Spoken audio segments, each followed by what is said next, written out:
Hi, everyone. Hello. Thank you so much for being here.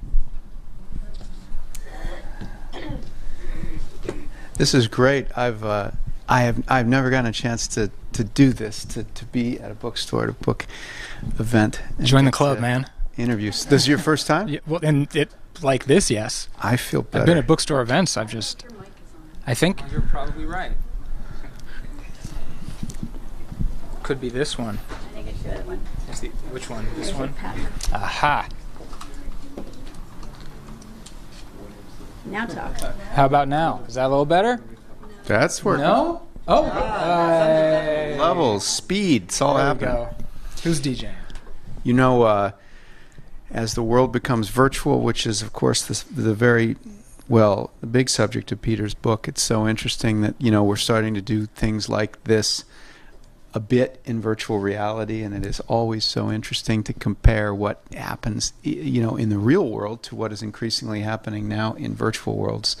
So that's just a trip as well. It's true. Yeah, I've actually, just last week, I did a reading and Q&A in virtual reality in a multi-user environment called Rec Room.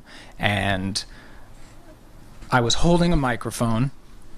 And if I wasn't holding the microphone, people wouldn't have been able to hear my voice coming out of the speakers that were built into this virtual environment. What I was holding in real life was just a controller, a hand controller that I would use in any other way. But by pressing a button, I was gripping the object that was in front of me, so I was able to pick it up. Then there was the mic. Then it activated the PA system that had been coded into this room. So for me, it was just like I was sitting here, holding a hand up to my face. People who were sitting there, each one of you would have been sitting or standing at home, wherever you were, with a headset on. You all would have been looking at a stage where something that was very cartoonish but still looked a little bit like me was up there with a mic talking. And the question and answers worked just like question and answers. It was really remarkable. How many of you guys have tried a VR headset yet? So just about everybody.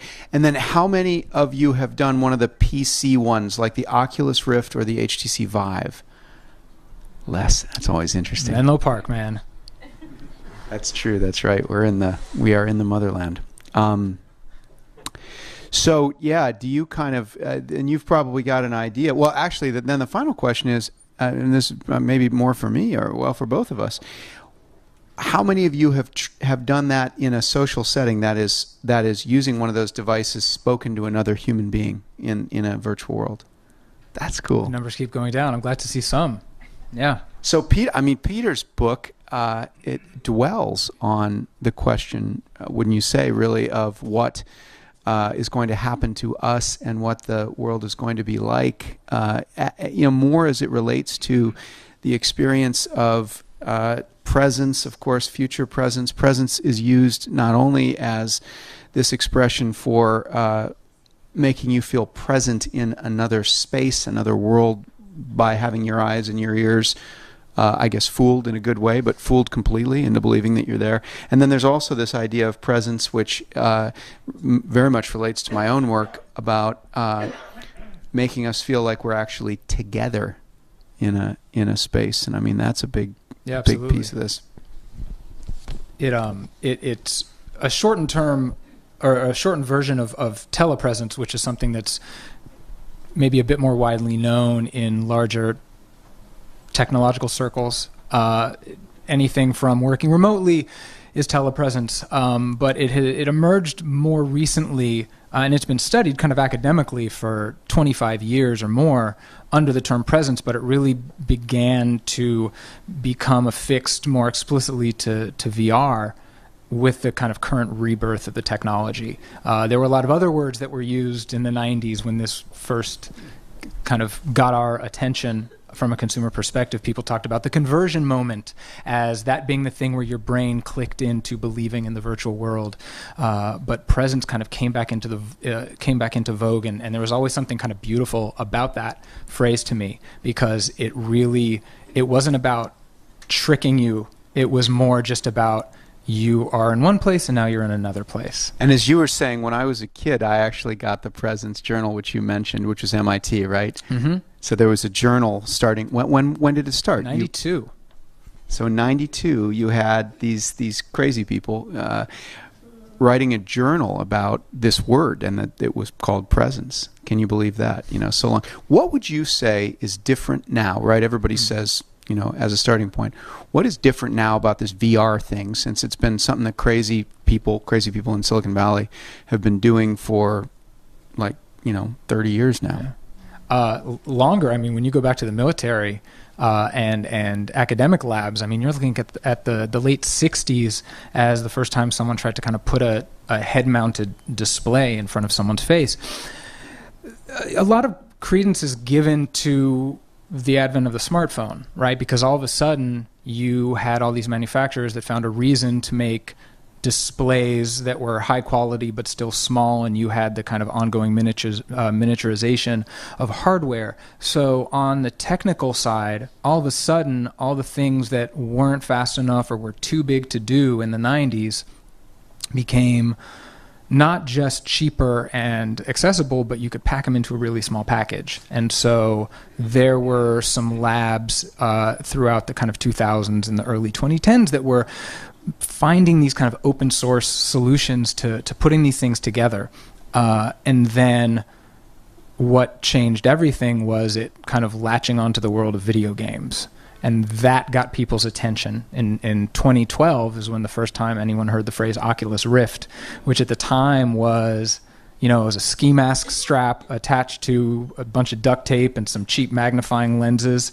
And it didn't start there, but that certainly made a lot of people's ears perk up. And indeed, one of the gods of video gaming, at least from my perspective as a developer, is a guy named John Carmack, and famously the guy who worked on the Oculus Rift, Palmer Luckey.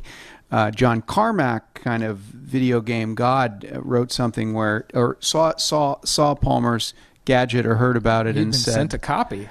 Right. Yeah. And he said, but it sounds like it's pretty good, right? And Palmer put the whole thing, the only version of his duct tape masterpiece, in a box and sent it in the mail to John Carmack because he was so amazed that the god of gaming was blessing him with being interested in this thing. Yeah. John Carmack kind of famously was one of the people that was responsible for games like Doom, things that revolutionized the video game world because it allowed for kind of a simulacrum of a three-dimensional experience. He takes this headset in 2012 to the same game show he'd been going to for years and years and years and years, and showed a few people this, and then word got out very quickly. I wasn't able to see it that year, but the next year when I went back, there was a little company that had formed around the idea of the Oculus, and that's when I saw it. How many people were Oculus when you got the demo of it? When I was there, it was just me and at the time the CEO. But in the company, there were probably 15 people, maybe fewer. That's amazing. Yeah, I mean, the first 5 or 6 of them. One has passed away since then. Right. But yeah, the first 5 or 6 or 7 of them were kind of responsible for in that single year bringing this thing kind of out to a generation of Kickstarter early adopters.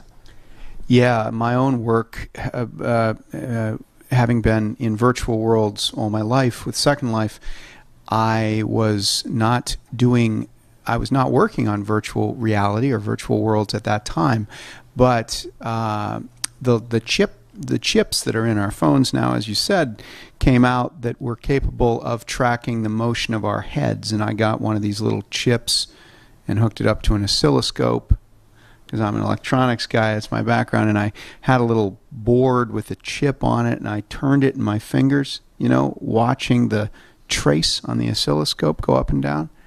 And I could tell it was so accurate, so fast and so accurate that I was like, oh my God, this is the thing that all us VR nuts have wanted, for as far back as we can remember. And I called my little team over and I said, we're shutting this company down and we're giving our investors their money back and we're going back into VR. And that was 2012, so it was the same time. That's when it really kind of all came together. And for someone like me who had grown up reading stories that imagined not just cyberspace but virtual reality, and movies that, as terrible as they were, captured my imagination. Things like Lawnmower Man and Johnny Mnemonic. I mean, the movies of my teen years, I was absolutely captivated, not just by how ridiculously kind of paleo-futurist they seem to us now, but those early headsets and those early suits, how cool they look from the outside, but then the renditions of what was happening inside the headset. I was completely swept away, and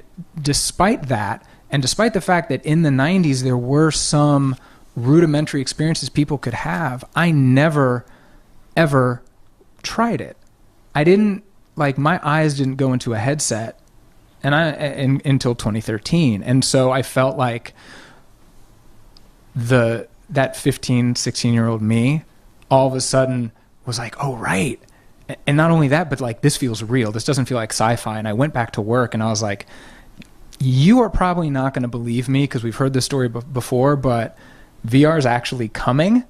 And they were like, yeah, right. You know, we've this is Wired, right? We heralded the birth of VR a few times and we're very wrong. And I was like, no. I don't know. I think this is it. At the time, that was just based on video games, but very, very quickly, my excitement about what the technology was doing was shifted focus, and the idea of escapism and game-based entertainment was completely supplanted by this idea that when you were in there with someone else, the emotional tenor of an experience changed irrevocably.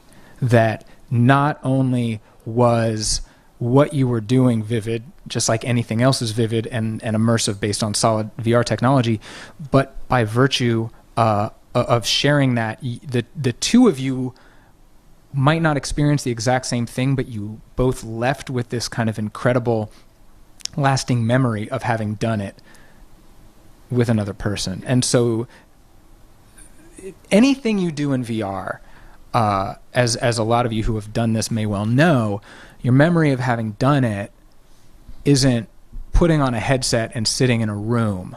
It's of doing the thing that you were doing in there, right? And it turns out that your brain actually accesses the memories the same way it accesses real life memories. It takes a little longer to access a memory of something you've done in VR than of trying to identify something that you've seen in a photograph, because it's buried in a different place and it's a little deeper. And so you leave with this kind of incredible memory of an experience, and it's a shared experience. And so even games companies at this point, I think, have recognized that. And it's very rare to find a game, even just a game, that is just you by yourself. Well, let's unpack that. I mean, there's a couple of great things there. You've written about a bunch of them here. I made a bunch of notes in the book myself as I read and enjoyed. I can vouch. I see a lot of underlines and check marks. A lot of foldovers. I see an angry face. What's that about? No, it's not. I don't think there's an angry face. No, there's no angry face. I hope there's not an angry face. The memory palace. You write about memory, Mm-hmm.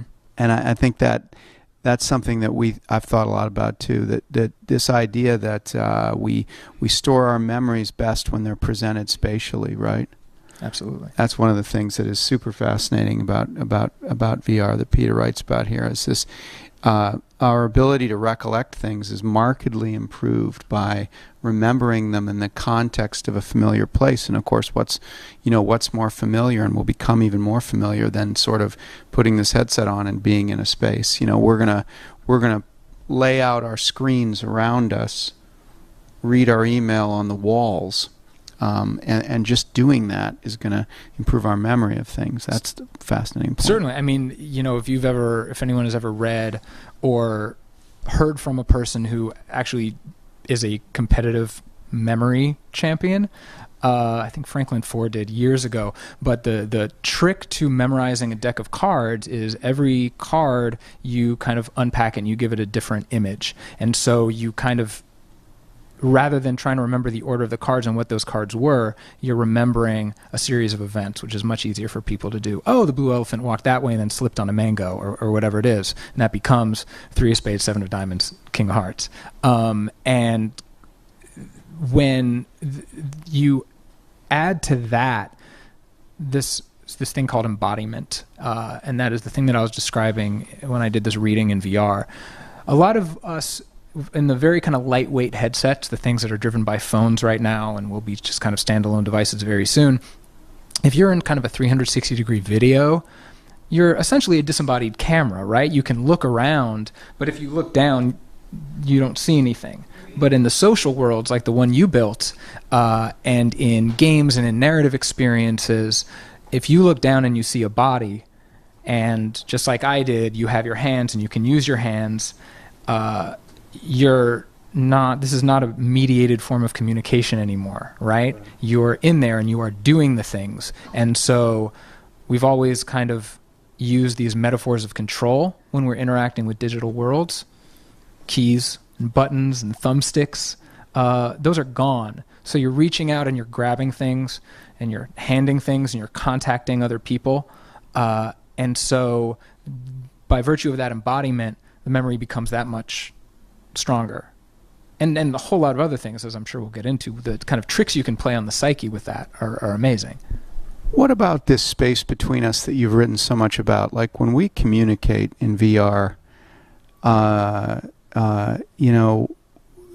remember the Jaron Lanier, I actually saw him last night. I was talking to him about all this stuff. I was out at his place, and we were catching up, and he actually told me that the first VR device was not the Sword of Damocles, but that earlier in the 50s, there was a VR thing for cats.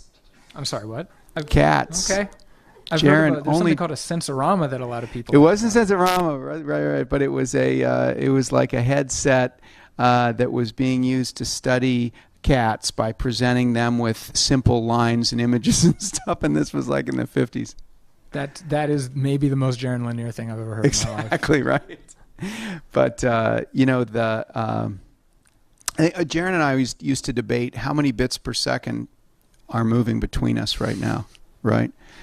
And that's the thing. Like, where is it? What do you think is working and not working in terms of face-to-face communication, kind of in summary, in VR? Well, I will say this to start out with. I not only do I lack the technical knowledge to talk about it in bits, but I think even if I did, I would have skirted kind of a wide berth around that. I'm trying to as I'm a culture writer, right? I'm not a tech writer, and so when I became fascinated by VR, what became fascinating about it was a holistic experience, and I can, I know what goes into it. Like you said, you're an engineer and you physics and all these other things. So you have made kind of an incredible career out of understanding both the left brain and the right brain parts of this. I only have one of those, and I don't even remember which side of my brain it is. So when I think about what we're doing now, if we were to be approximating this in virtual reality, the only things that we would really have in there being tracked would be our heads and our hands. And so you would be doing this, and what I would see is you would have your hand to your chin, and you would be nodding your head. So that would come through. So your facial expression, for the most part, would be approximated. It would be neutral, or based on the sound of your voice, it might be given some sort of emotion. Our bodies would be extrapolated. Based on where your hands were and your body, the placement of your arms, and maybe even the rest of your body. And some platforms say, the legs, that's too much. And so they'll just give you'd have a torso and hands, or a torso, head, and arms and hands. So right now we're dealing with, what we can muster the ability to render. But what's remarkable is how many gaps your brain fills in. And as a very quick example of that, before I get back to the rest of the question, is there are some early kind of orientation demos that headset manufacturers have made for kind of when you put on one of their headsets for the first time. And in one of those, you're standing in front of a mirror, and what you are changes. It could be a red balloon, or it could be a skeleton. But no matter what it is, if you are turning your head and tilting it and your reflection is doing exactly that, you're going to see yourself in a featureless balloon. You're going to see yourself in a skull. You're going to see yourself in kind of a metal sun icon. So it doesn't take much for me to see you in this assemblage of parts, right? Because your voice is coming through and your mannerisms are coming through.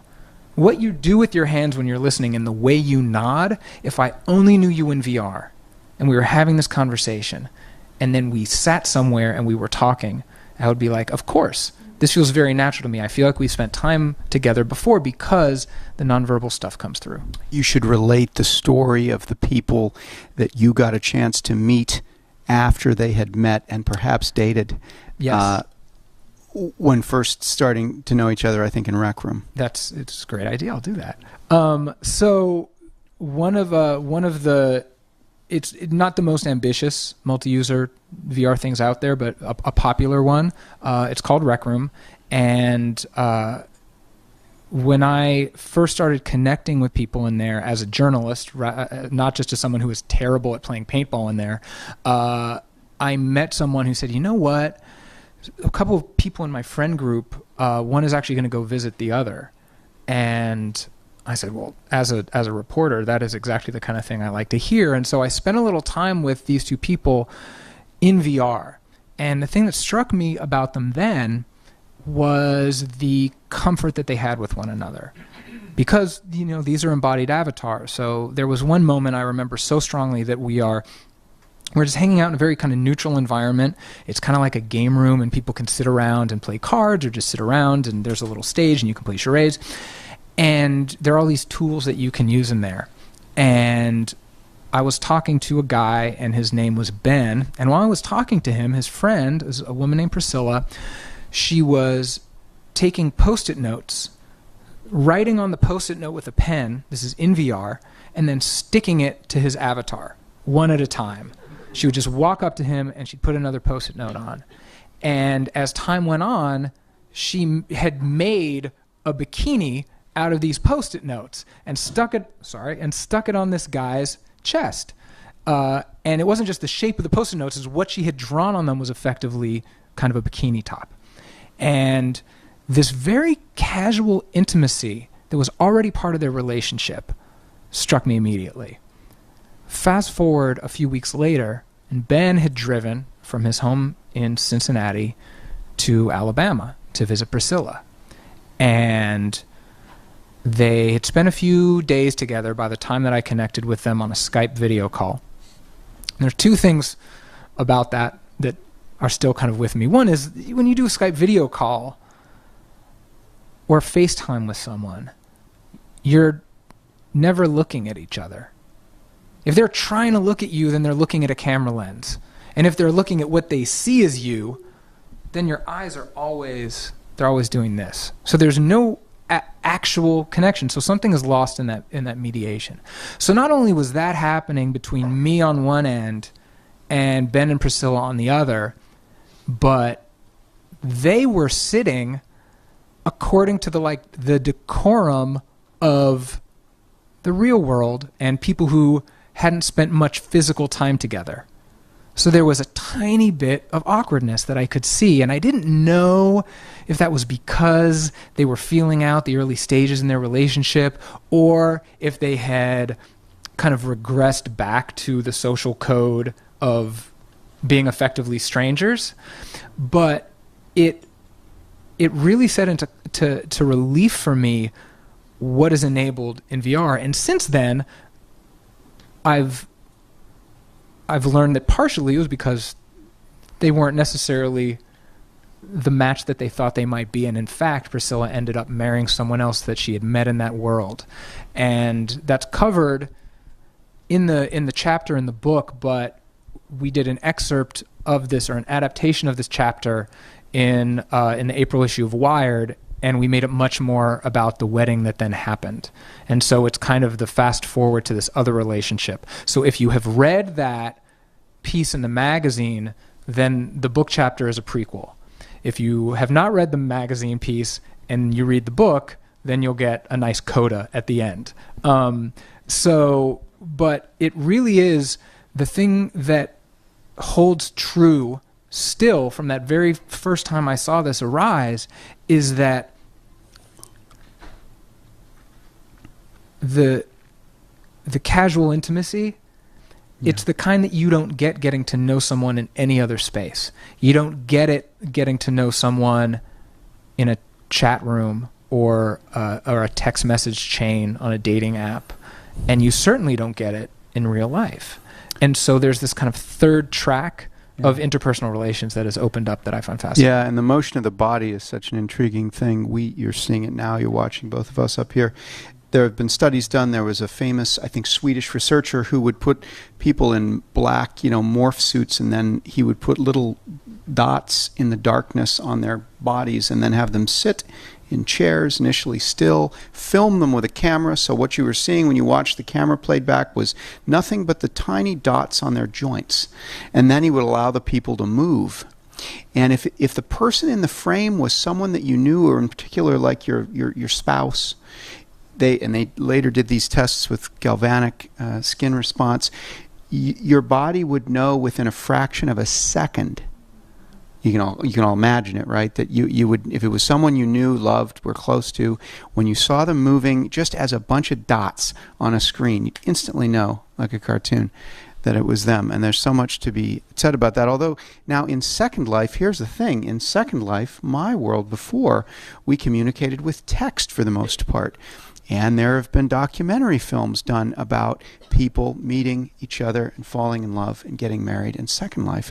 And another thing that I found fascinating was, as you did, I got to meet some of these people like the first time they met, or near thereabouts, in the real world, having known each other for some years or whatever in Second Life. And I did always find it fascinating that they seem to know each other, be able to complete each other's sentences by then, just from the text. So I guess this leads to the question of, is there some magic elixir that, or is there some magic force which goes between us when we're communicating that VR captures, or were we making it up all along? I think there is, I really do think that there's something special about what happens in kind of an embodied virtual environment, and it's because I think it's a happy medium between the anonymity of the internet as we have all known it and the kind of constraints and hesitations of real life. Unbridled anonymity is incredible, and that's what the internet was built on, and we can choose any name we want, and we can be anyone we want, and we can have a conversation, and because there's time to type and consider your answers, you are able to be the person that you really want to present to this world or these people. So you're effectively curating yourself. And we all like to think that we are presenting the best version of ourselves, but you have that happening, and then what's also happening is because everyone is where they are and you're just behind screens, disclosure comes very fast. You're fully anonymous. If you feel comfortable with these people, it's kind of easy to spill your guts. But then what happens if you meet them in real life? You realize that you wouldn't know their dots, right? You wouldn't know their dots, their black dots on a... Right. So you wouldn't know them. You don't know their mannerisms. And then in real life, when you meet someone, what you get about them immediately is their rhythms. But what you don't get is their true personality, right? Because that could be nerves. It could be being on your best behavior. It could be social niceties. Whatever it is is highly likely that a person is just not disclosing. It's very hard to be vulnerable when you meet someone in real life and give them who you really are. So at the same time, if you take the time to get to know someone in real life, that often leads to, as we all know, these incredible connections. So in between these two poles, you have this entirely other cadence of relationship. There's a degree of anonymity, right? You can choose your name and you can make your avatar look the way you want it to, but because you're talking and because your gestures are being translated, it's almost impossible to really cover who you are. You can think you're presenting the best self, but it's you. Your essence is going to come out because you are having real-time interactions with these people very quickly. But because of that degree of anonymity that you have, you might feel a little more confident than you would in real world, right? So you have a little bit of feeling emboldened, and you have the real you, and you have the nonverbal communications and the mannerisms, and you put those things together, and what that means is you're wending this path between those two extremes that allows for vulnerability and disclosure and intimacy that's suitable for people who might have anxieties going into that thing from the beginning. And so a lot of people that I've spoken to who love these multi-user VR experiences, a lot of them attribute it to the fact that they have difficulty finding these connections in real life. And there's nothing artificial about it. It's not like going into a chat room and constructing a version of yourself. It's really you. But just that comfort level, the little bit of your rational brain that hasn't clicked over into VR is back here, and it's saying, don't worry about it. Don't worry about it. No one knows. No one's going to judge you because you're here and they're there. But the rest of your brain is letting these things arise. And we can it's fascinating that despite, as you say, the body motion and the voice being conveyed immediately to somebody else, it is amazing how virtual environments can create this. I always think of it as like a bit of an indirection, or a bit of a safety zone, or that allows you to be sometimes more present and more engaging. When I started working on Second Life, it was in 1999, and at that time I went to Burning Man for the first time, and I was so struck by what an odd experience Burning Man was, in that you felt very, very disarmed and willing to interact with people. And so I was so curious back then as to why the social contract of an environment seemed to cause me to engage with people in a different way. And of course, VR and virtual worlds is the same thing all over again. And at least for me, it's one of the things that makes me undyingly curious and optimistic about continuing the journey. You know, as something next to talk about, though, let me say this. Facebook, the last week has been amazing. Great material for journalists worldwide.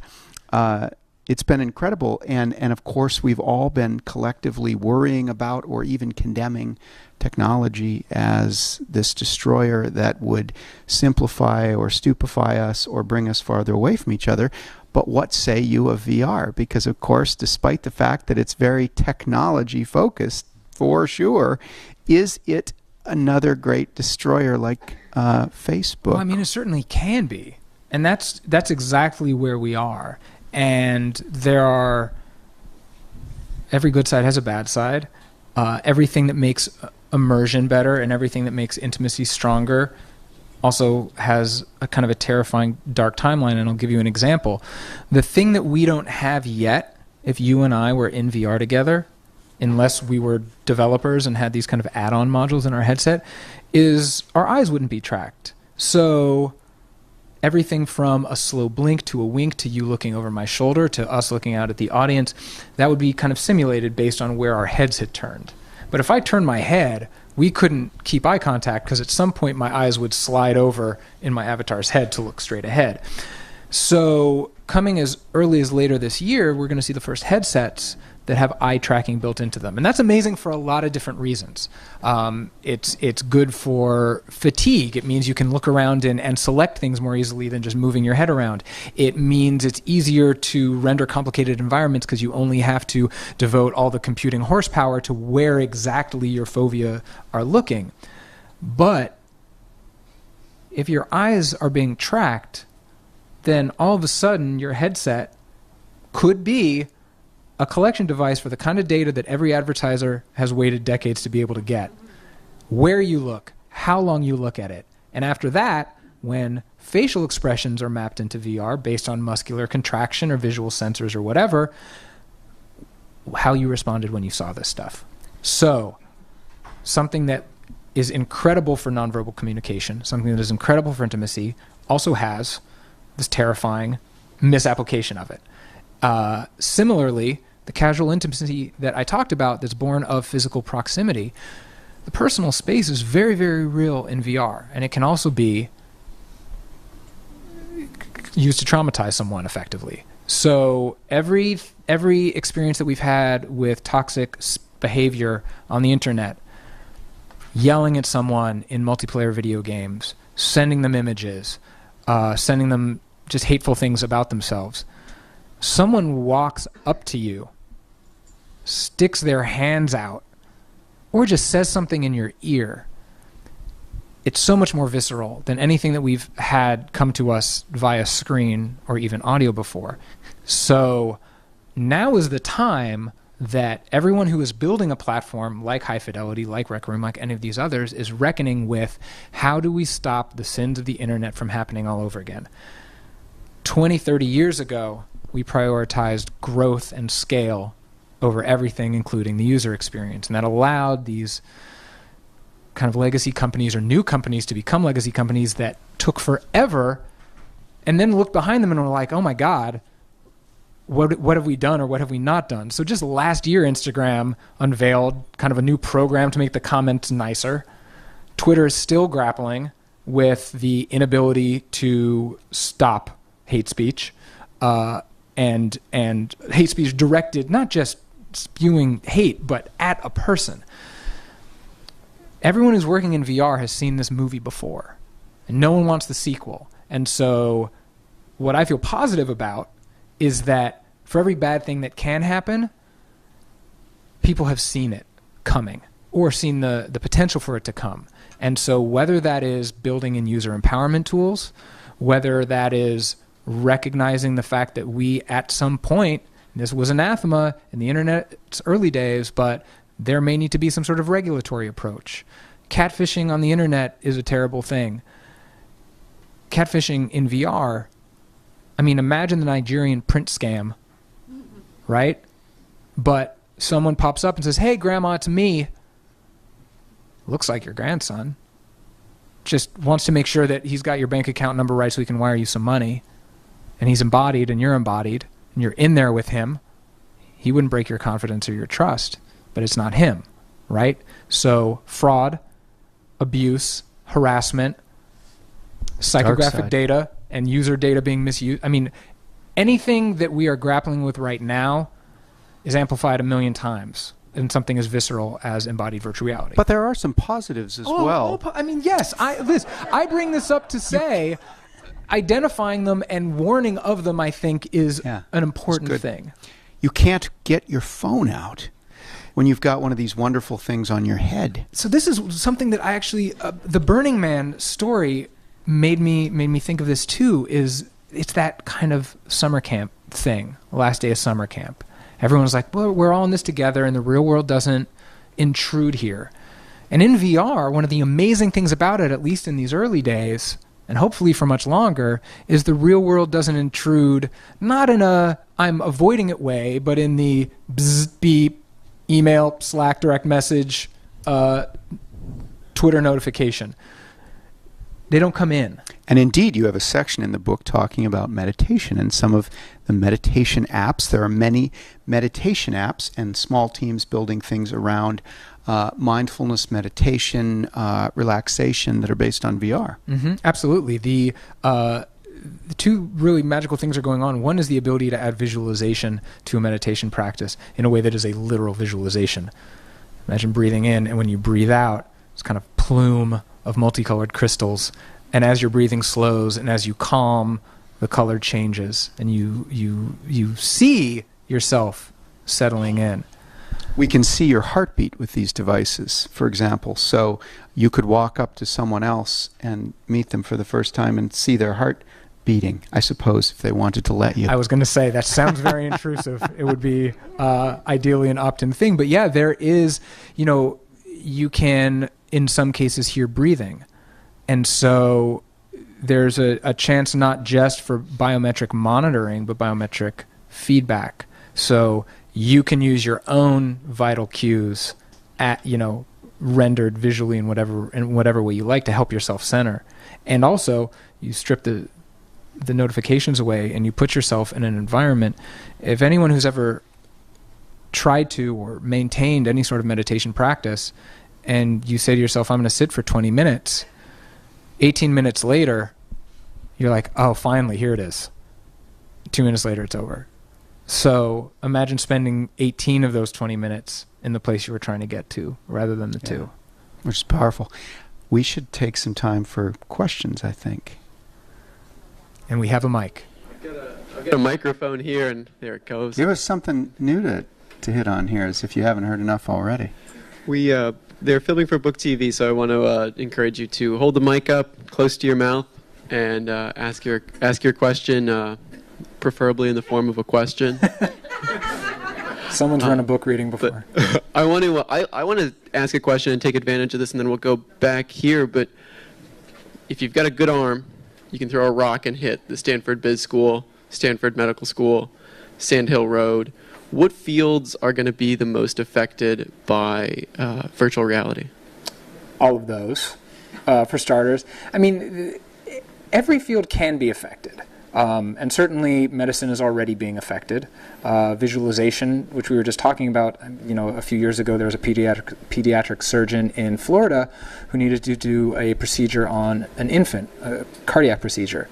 And before the doctor went in, got a virtual reconstruction of the infant's heart, knew exactly where he needed to go so he could go in that time. And he attributed his success after the fact to the ability that he'd had to kind of do a dry run in VR.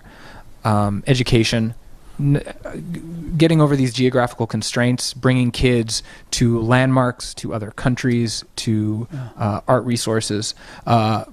When we give these things to adults or anyone who's using VR in the early days, and actually, Philip, you and I talked about this, you'll go in to a museum and you'll say, oh, this is amazing. I'm really close to this painting. And then you'll look around and you'll be by yourself and you say, okay, what's next? And then you're hovering over the planet and you're like, this is amazing. Okay, what's next? That what's nextness goes away when there are other people in there with you. You share that experience, all of a sudden, that's what you want to go back to. I think the practical answer, or a tactical one relative to my own work, is, as Peter said, video games have been the not the poster child, That's but where like you're making money.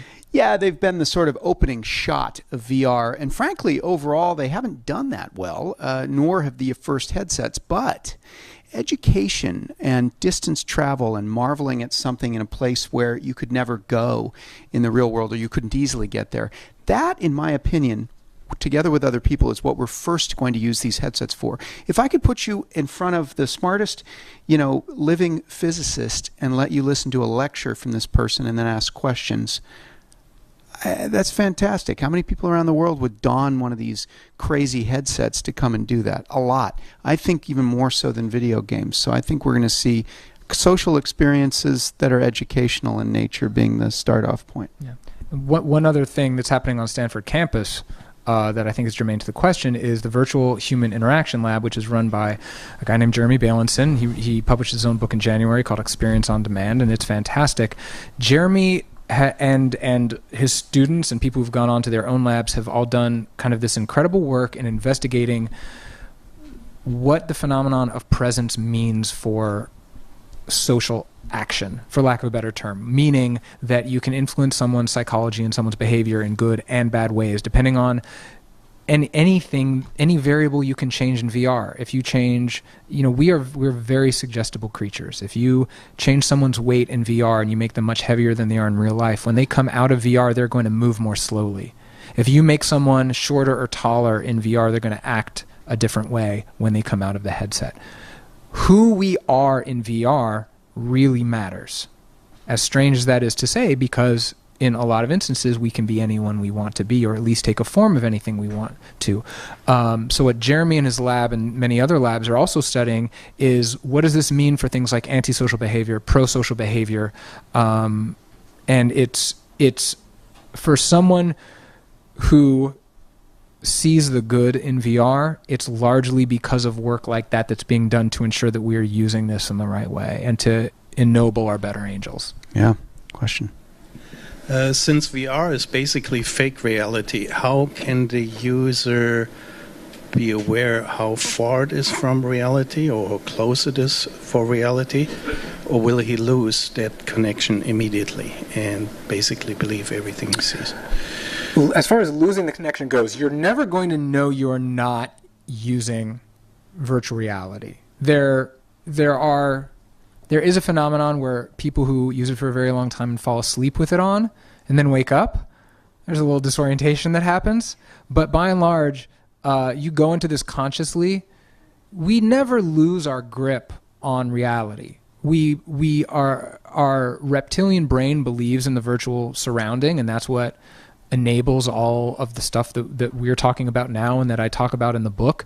But you're also, the balance of your brain, the reptilian brain takes over as far as believing your surroundings, but the rational brain is still like, you're still in your living room.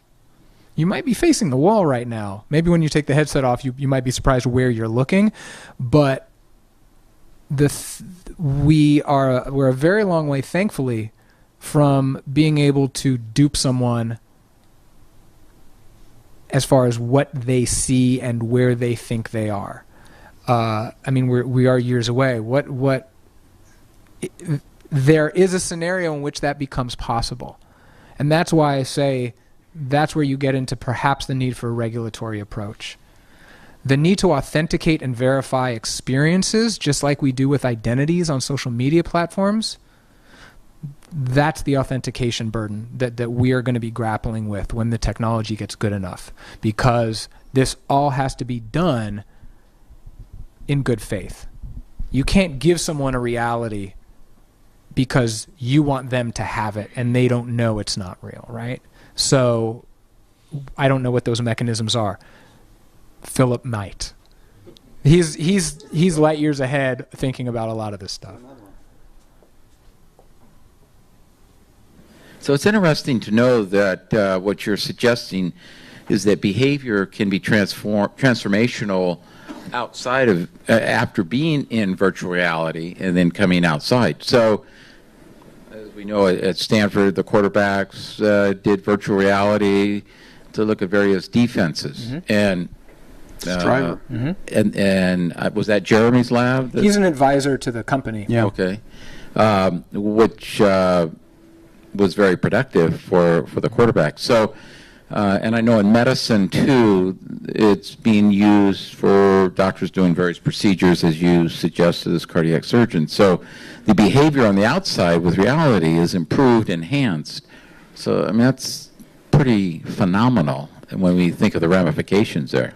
It's I think in both of those cases, and even in what we're talking about with meditation, it's and therapeutic applications as well, it's the benefit of distilling the benefits of thousands of hours of trial and error into do it, reset, do it, reset. That's the amazing thing about Striver, the football training technology that you mentioned. A quarterback in a regular football practice, you set up a play, you run it, everyone has to get back into position, you get the ball, you run the snap count. It's just the quarterback. No one else is involved. The quarterback just runs a simulation, 30 seconds, 15 seconds, whatever it is, again and again and again and again. The efficiency of the experience is what's transformative there. Same goes for the surgeon. And so there are many ways in which virtual reality changes our behavior in real life, but the efficiency of simulation is in those cases what makes it such a powerful educational and training tool. Yeah, creativity and plasticity are the two things we see in great. We really see manifest in the ability of VR to change people. We are all more creative when given the tools, when given easy access to sort of lightweight, casual tools, as we are in VR, and we are all also discover that we're a lot more plastic. We can change our lives, change our bodies, change ourselves in ways that are profound, and you see that when you experiment with VR.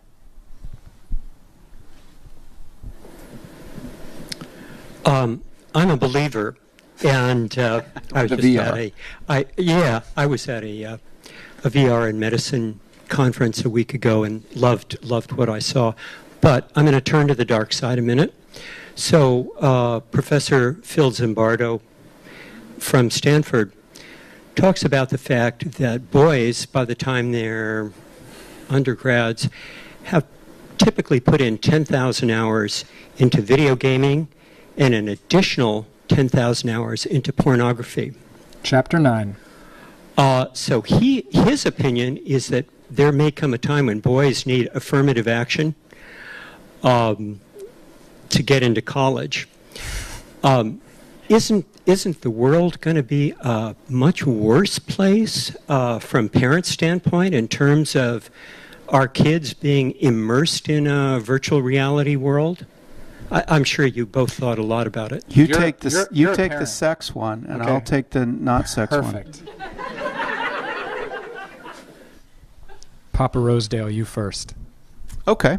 So you talked about two things: video gaming and pornography. Let me talk about video gaming. I'm going to take that one.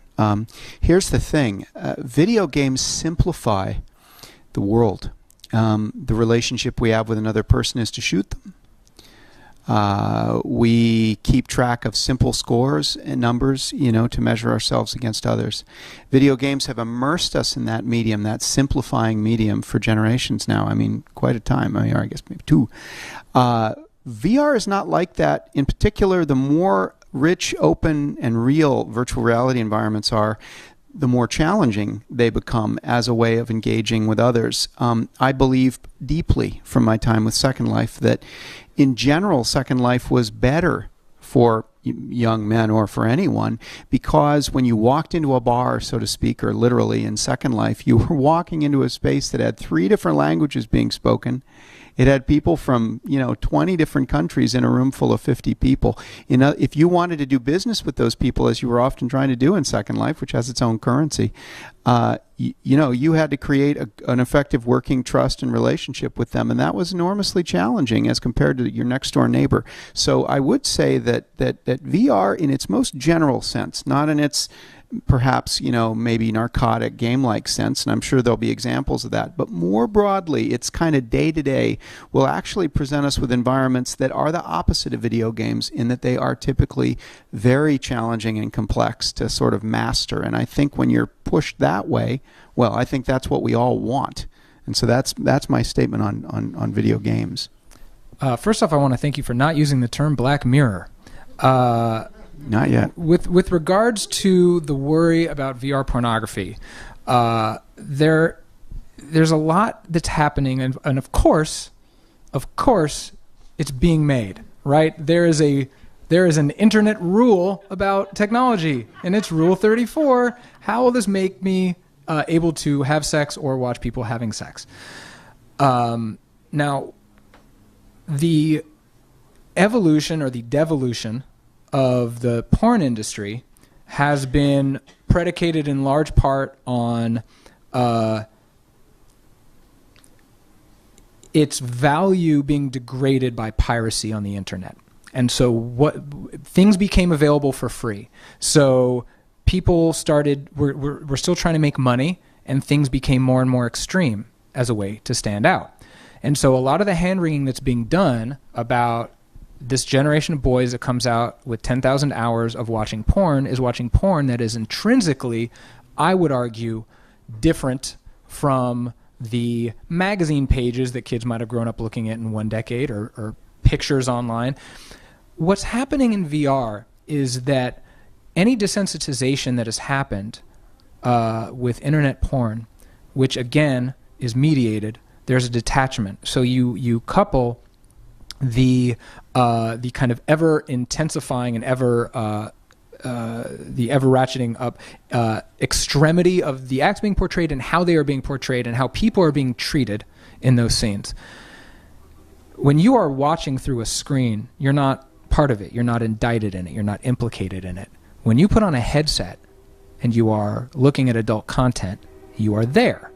And what that means is you are, if not a participant, at least the illusion of participation, you're in the room, and that changes the calculus considerably. And what it means is that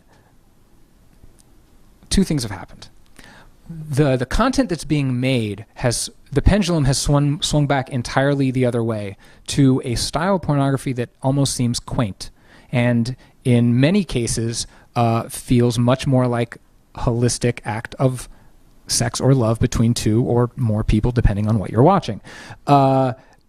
In some cases, with VR porn, the very thing that was kind of the theoretical underpinning of porn as it has been written about in theoretical circles, the act of penetration, is explicitly cropped out, because it's about eye contact, and it's about seeing somebody, and it's about someone being close to you. It's about people whispering in your ear, talking to you. It's about something that's happening between two people. It's not sitting back and watching things happen to people.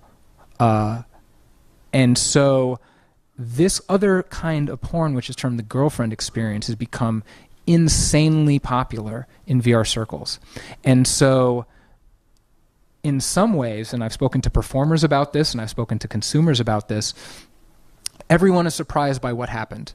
Because you think that when you put someone in a headset and you give them the ability to do or see anything you want, the whole thing is just going to be reenacted all over again, and it's not. And also, as you talked about with Ella Darling, the other possibility is that the person on the other end of the line isn't a video at all; they're a real person. And so, a fascinating new set of gradations is being created for interaction between living people, having sex or having sort of simulated sex in VR, and that's going to create a whole, I think, wonderful set of kind of explorations about, who people are and who they want to be with, and what constitutes adultery or whatever. It's going to be fascinating. And I am not saying that every kid should have 10,000 hours of porn under their belt before they go to college. What I am saying is that often falls to the parent. But I would say that what I am seeing in the industry that is making money from a technology for the first time in a very long time is giving people what VR enables, and that is intimacy rather than extremity. And that, to me, is kind of a heartening thing. Yeah. We're going to go right here in the center for the next question. So I've been reading a number of articles and research around just how addictive mobile phones are and the apps on mobile phones. And I think you sort of alluded to some of that earlier, but I'd be really interested to hear how you think that the addictive tendencies are either different or the same with VR, and how they should be approached or maybe even regulated. Phones are sticky for a lot of different reasons. Well, phones are literally sticky just depending on how you treat them. But the experience is sticky because apps want you using them. VR creators don't necessarily want you using them for that long if it leads to discomfort. And right now, in these early days, VR is something that you can use. You can use for an hour, maybe use for a couple hours. Some hardcore people will do it for 2, 3, 4 hours. Vast majority of people are not going to use it for that long. So we were talking about, to a large degree, much more of a dip-in, dip-out experience. So just by virtue of the constraints of the technology right now, you're not seeing those instincts be indulged by the creators of the experiences. It's certainly something we're going to need to contend with. And just like the hand wringing over any new technology, the idea that we're spending too much time or our brains are being distracted. Right now, the amazing thing is our brains are not distracted. There is nothing intruding on this, which is what makes these interactions and these experiences so meaningful. And so it will be a thing. Right now, thankfully, it's not a thing. It's different. I think it's orthogonal. The choice to use these rather addictive and happily now well studied, so perhaps more sobering properties of particularly applications and notifications on phones, is quite different than VR. Again, it's interesting. I want to thank both Peter and Philip for being here. We are over time, and I want to make sure that they get a chance to sign some books and talk to you further. But Peter is going to be signing. You can come up and ask him a question, even if you haven't bought a book, but I encourage you to pick up a copy. A lot of what they've talked about and more is covered in here. Philip's going to stick around and he's going to hang out if you have any questions for him as well. This is a serious topic, and it's such an important topic, and I can't thank these guys enough for the seriousness that they've brought to it tonight. So can we give them a round of applause? Peter Rubin and Philip Rosedale.